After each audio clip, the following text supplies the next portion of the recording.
안녕하세요. 여러분의 건강을 책임지는 건강닥터입니다. 오늘은 당뇨병으로 고생하고 계신 모든 분들께 정말 중요한 이야기를 전해드리려고 합니다. 혹시 이런 고민 해보신 적 있으신가요? 약도 꾸준히 챙겨 먹고 인슐린 주사도 빠뜨리지 않고 맞는데도 혈당 수치가 좀처럼 떨어지지 않아서 답답하고 속상하셨던 경험 말입니다. 사실 이런 고민을 하고 계신 분들이 정말 많습니다. 병원에서 처방받은 약물 치료를 성실히 따르고 있는데도 불구하고 혈당 조절이 잘 되지 않아서 좌절감을 느끼시는 분들이 대부분이죠. 그런데 여기서 중요한 사실 하나를 말씀드리고 싶습니다. 문제의 원인이 약물 치료에 있는 것이 아니라 우리가 평소에 무심코 먹고 있는 음식에 있을 가능성이 매우 높다는 것입니다. 많은 당뇨 환자분들이 혈당 관리를 위해서는 단순히 단맛이 나는 음식만 피하면 된다고 생각하고 계십니다. 그래서 사탕이나 초콜릿, 케이크 같은 눈에 띄게 달콤한 음식들은 의식적으로 피하시지만 밥이나 빵, 국수, 라면 같은 일상적인 탄수화물 음식들은 별 생각 없이 계속 드시는 경우가 많습니다. 하지만 여기에 큰 함정이 숨어 있습니다. 혈당을 급격하게 올리는 음식들은 단순히 설탕이 많이 들어간 달콤한 음식들만이 아닙니다. 우리가 매일 먹는 가공식품들, 정제된 곡물로 만든 음식들, 그리고 각종 첨가물이 들어간 식품들도 마찬가지로 혈당을 치솟게 만드는 주범들입니다. 오늘 이 시간을 통해서 당뇨 환자분들이 절대로 드시면 안 되는 음식 5가지와 반대로 꼭 섭취하셔야 하는 건강한 음식들에 대해서 과학적인 근거와 함께 자세히 설명드리겠습니다. 끝까지 집중해서 들어보시면 지금까지 왜 혈당 조절이 어려웠는지 그 이유를 명확하게 이해하실 수 있을 것입니다. 우선 당뇨병이 무엇인지부터 다시 한번 정리해 보겠습니다. 당뇨병은 우리 몸에서 혈당 조절이 제대로 이루어지지 않는 대사 질환입니다. 정상적인 상황에서는 음식을 먹으면 혈액 속의 포도당 농도가 일시적으로 높아지고 이때 췌장에서 인슐린이라는 호르몬을 분비해서 포도당을 세포 안으로 운반하여 혈당을 정상 범위로 유지합니다. 그런데 당뇨병 환자의 경우에는 이런 정상적인 혈당 조절 시스템에 문제가 생깁니다. 세포들이 췌장에서 인슐린 분비가 충분하지 않거나 인슐린이 분비되더라도 세포들이 인슐린에 제대로 반응하지 않는 인슐린 저항성이 생기게 됩니다. 그 결과 혈액 속에 포도당이 계속 높은 상태로 유지되면서 각종 합병증을 일으키게 되는 것입니다. 이런 상황에서 약물 치료만으로는 한계가 있습니다. 왜냐하면 우리가 계속해서 혈당을 급격하게 올리는 음식들을 섭취한다면 아무리 좋은 약을 먹어도 췌장은 계속 과부하 상태에 놓이게 되고 결국 기능이 더욱 떨어질 수밖에 없기 때문입니다. 그렇다면 이제부터 당뇨 환자분들이 반드시 피해야 할 음식 5가지에 대해서 하나씩 자세히 살펴보겠습니다. 첫 번째로 피해야 할 음식은 바로 설탕입니다. 설탕은 말 그대로 췌장에게는 독과 같은 존재라고 할 수 있습니다. 설탕이 들어간 음식들을 생각해 보시면 정말 다양합니다. 사탕, 초콜릿은 물론이고 각종 과자류, 케이크, 빵류, 아이스크림, 요구르트, 심지어는 우리가 건강식품이라고 생각하는 요플레나 과일 주스에도 상당량의 설탕이 첨가되어 있습니다. 설탕의 문제점은 무엇일까요?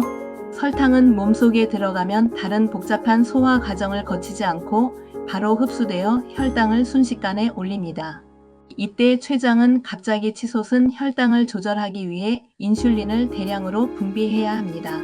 이런 과정이 반복되면 췌장은 점점 지쳐가고 결국에는 인슐린을 제대로 분비하지 못하게 되거나 인슐린 저항성이 생기게 됩니다. 특히 나이가 들수록 우리 몸의 회복 능력은 떨어지기 마련입니다. 젊을 때는 어느 정도 무리를 해도 회복이 빨랐지만 나이가 들면서는 한번 손상된 췌장 기능이 예전처럼 쉽게 회복되지 않습니다. 그래서 당뇨 환자분들, 특히 중년 이후의 환자분들에게는 설탕 섭취를 완전히 차단하는 것이 매우 중요합니다. 두 번째로 피해야 할 것은 인공 감미료와 다이어트 음료입니다. 많은 분들이 설탕의 위험성을 알고 나서 대안으로 선택하는 것이 바로 인공 감미료가 들어간 제품들입니다. 다이어트 콜라, 제로 칼로리 음료, 무설탕 과자 등이 대표적입니다. 칼로리가 없으니까 안전하다고 생각하기 쉽지만 실제로는 그렇지 않습니다. 인공감미료의 가장 큰 문제는 우리 뇌를 혼란스럽게 만든다는 것입니다. 단맛을 감지한 뇌는 곧 칼로리가 들어올 것으로 예상하고 준비를 하지만 실제로는 칼로리가 들어오지 않습니다. 그러면 뇌는 더 많은 음식을 찾도록 신호를 보내게 되고 결과적으로 과식을 유도하게 됩니다. 또한 최근의 과학 연구들에서는 인공감미료가 우리 장내, 세균의 균형을 깨뜨려서 오히려 혈당 조절을 더 어렵게 만든다는 결과들이 발표되고 있습니다. 건강한 장내 환경은 혈당 조절에 매우 중요한 역할을 하는데 인공감미료가 이를 방해한다면 당뇨 관리에는 도움이 되지 않는 것이죠. 세 번째로 피해야 할 음식은 밀가루로 만든 모든 음식들입니다. 빵, 라면, 국수, 파스타, 과자, 크래커 등 밀가루가 주원료인 음식들을 말합니다.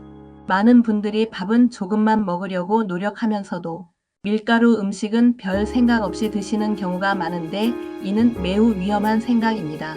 정제된 밀가루는 입속에서 침과 만나는 순간부터 당분으로 분해되기 시작합니다. 그리고 위와 소장에서 매우 빠른 속도로 흡수되어 혈당을 급격하게 올립니다. 어떤 면에서는 설탕보다도 더 빠르게 혈당을 올릴 수 있습니다.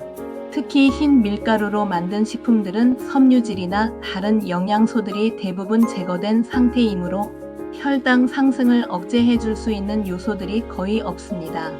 그래서 밀가루 음식을 먹으면 혈당이 롤러코스터를 타는 것처럼 급격하게 올라갔다가 또 급격하게 떨어지는 현상이 나타납니다. 네 번째로 피해야 할 음식은 튀긴 음식들입니다. 치킨, 돈가스, 감자튀김, 탕수육, 각종 전류, 패스트푸드 등이 여기에 해당합니다. 튀긴 음식이 당뇨에 해로운 이유는 단순히 칼로리가 높기 때문만은 아닙니다. 기름에 튀기는 과정에서 생성되는 각종 유해 물질들이 우리 몸에 염증을 일으키고 이 염증은 인슐린 저항성을 증가시킵니다. 또한 고온에서 조리된 기름은 혈관벽에 손상을 주어 동맥 경화를 촉진시키고 이는 당뇨 합병증 중 하나인 심혈관 질환의 위험을 크게 높입니다. 특히 당뇨 환자분들은 이미 혈관 건강이 일반인보다 취약한 상태인데 여기에 튀긴 음식을 자주 섭취하면 합병증 발생 위험이 기하급수적으로 증가합니다. 망막병증, 신장병증, 신경병증 같은 당뇨 합병증들은 모두 혈관 손상과 밀접한 관련이 있기 때문입니다. 다섯 번째로 피해야 할 것들은 술, 담배, 탄산음료, 그리고 과도한 커피 섭취입니다. 이들은 각각 다른 방식으로 당뇨를 악화시킵니다. 알코올은 간에서 포도당 생성을 방해하여 혈당 조절을 더욱 어렵게 만듭니다. 담배는 혈관을 수축시키고 혈액 순환을 방해합니다. 탄산음료는 사실상 액체 설탕이라고 할 수 있습니다. 커피의 경우 하루 3잔, 4잔씩 마시면 과도한 카페인이 스트레스, 호르몬 분비를 증가시켜 혈당을 올리는 작용을 합니다. 지금까지 당뇨 환자분들이 피해야 할 음식 5가지에 대해서 말씀드렸습니다. 그렇다면 이제 자연스럽게 이런 질문이 나올 것입니다. 그럼 도대체 무엇을 먹어야 하느냐는 것이죠. 답은 의외로 간단합니다.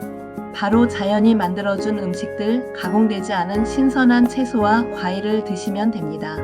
하지만 여기서 많은 당뇨 환자분들이 또 다른 오해를 하고 계십니다. 과일은 달기 때문에 혈당을 올린다고 생각해서 아예 피하시는 분들이 많습니다. 이것은 정말 잘못된 생각입니다. 과일이 단맛을 내는 당분과 설탕이나 인공감미료는 완전히 다른 성질을 가지고 있습니다. 과일 속의 당분은 과당이라고 하는데 이것은 포도당보다 혈당 상승 속도가 훨씬 완만합니다. 더 중요한 것은 과일에는 당분 외에도 풍부한 섬유질, 비타민, 미네랄, 항산화 성분들이 함께 들어있다는 것입니다. 이런 영양소들은 당분의 흡수 속도를 늦춰주고 혈당 상승을 완만하게 만들어줍니다. 또한 포만감을 오래 지속시켜서 과식을 방지하는 효과도 있습니다. 예를 들어서 사과 하나를 통째로 먹는 것과 사과 주스 한 잔을 마시는 것을 비교해보면 그 차이를 쉽게 이해하실 수 있습니다. 사과를 통째로 먹으면 씹는 과정에서 침이 분비되고 위에서도 천천히 소화되면서 혈당이 서서히 올라갑니다. 또한 섬유질 때문에 금방 포만감을 느끼게 되어서 과량 섭취할 가능성도 낮습니다. 반면에 사과 주스는 과일의 섬유질이 대부분 제거된 상태이므로 흡수가 매우 빠르고 따라서 혈당도 급격하게 올라갑니다. 그래서 과일은 반드시 가공하지 않은 자연 상태 그대로 드시는 것이 중요합니다. 채소의 경우에는 거의 제한이 없다고 보시면 됩니다. 채소에는 섬유질이 매우 풍부해서 혈당을 안정시키는 효과가 뛰어납니다. 또한 각종 비타민과 미네랄, 항산화, 성분들이 풍부해서 당뇨로 인한 산화 스트레스를 줄여주고 면역 기능을 강화시켜 줍니다. 특히 녹색잎 채소들인 시금치, 케일, 상추, 브로콜리, 양배추 등은 당뇨 환자에게 최고의 음식이라고 할 수 있습니다. 이런 채소들에는 마그네슘이 풍부한데 마그네슘은 인슐린 기능을 개선시키는 데 중요한 역할을 합니다. 여기서 중요한 것은 이런 내용들이 단순히 개인적인 의견이나 근거 없는 주장이 아니라는 것입니다. 세계적으로 권위 있는 의료기관들에서도 같은 내용을 권고하고 있습니다. 미국의 메이오 클리닉은 세계에서 가장 권위 있는 의료기관 중 하나입니다. 이 기관에서 발표한 당뇨 환자를 위한 식이 가이드라인을 보면 과일 섭취에 대한 특별한 제한을 두지 않고 있습니다. 오히려 다양한 과일을 골고루 섭취할 것을 권장하고 있습니다. 우리나라의 국가암센터에서도 공식적인 암 예방 지침에서 채소와 과일을 충분히 섭취할 것을 권장하고 있습니다. 한국당뇨병학회에서 발간한 당뇨병 관리 지침서를 봐도 마찬가지입니다. 과일을 금지 식품으로 분류하지 않고 적절량을 섭취할 것을 권고하고 있습니다. 이처럼 전 세계의 권위 있는 의료기관들이 한 목소리로 말하는 것은 채소와 과일이 당뇨 환자가 피해야 할 음식이 아니라 오히려 적극적으로 섭취해야 할 건강식품이라는 것입니다. 그렇다면 이제 실제로 어떻게 식습관을 바꿔나가면 좋을지에 대해 구체적으로 말씀드리겠습니다. 첫째, 하루 3끼 식사를 모두 바꾸려고 하지 마시고 한 끼부터 시작하세요. 가장 쉬운 것은 아침 식사부터 바꾸는 것입니다. 지금까지 빵이나 라면으로 아침을 드셨다면 대신에 신선한 채소 샐러드와 과일 한두 개로 아침을 시작해 보세요. 둘째, 간식을 완전히 바꿔보세요. 지금까지 과자나 빵, 떡 등을 간식으로 드셨다면 이제부터는 사과, 배, 귤, 방울토마토, 당근 스틱, 오이 등을 간식으로 드셔보세요. 셋째, 물을 많이 마시세요. 하루에 최소 2리터 이상의 물을 마시는 것이 좋습니다. 물은 혈액 순환을 도와주고 노폐물 배출을 촉진시키며 혈당 조절에도 도움이 됩니다. 넷째, 식사 시간을 규칙적으로 지키세요. 불규칙한 식사는 혈당 변화를 더욱 심하게 만듭니다. 가능하면 매일 같은 시간에 식사를 하고 과식하지 않도록 천천히 먹는 습관을 기르시기 바랍니다. 다섯째, 식사 후에는 가벼운 운동을 하세요. 식사 후 30분 정도 산책을 하거나 가벼운 스트레칭을 하면 혈당 상승을 억제하는 데 큰 도움이 됩니다. 이런 생활 습관 변화를 30일간만 꾸준히 실천해 보시기 바랍니다. 30일이면 몸이 새로운 식습관에 적응할 수 있는 충분한 시간입니다. 그리고 이 기간 동안 혈당 수치가 어떻게 변화하는지 꼼꼼히 체크해 보세요. 분명히 긍정적인 변화를 경험하실 수 있을 것입니다.